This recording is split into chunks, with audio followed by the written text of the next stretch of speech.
Alright, what is up, boys and girls? Welcome back to another video. Please do like and subscribe, leave a comment down below. And with that being said, we're just going to have a quick look at XRP on our hourly time frame here for another little daily update. As you can see, not that much going on at all, still chopping sideways, very boring price action, basically just consolidating at this support level.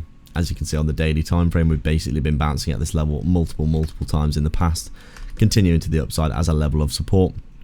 And you can see here we've basically come down into this area yet again, and we're waiting for Bitcoin and the rest of the market to get heading to the upside.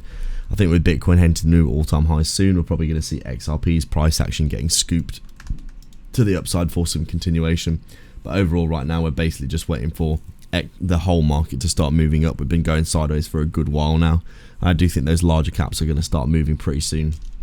Once we do start to see some bullishness in the market for Bitcoin, we're going to start seeing XRP and a lot of other cryptos moving up, in my opinion. Right now, this coil is looking like it's going to reach its fruition pretty soon. So, like and subscribe, leave a comment. I'll catch you in the next one.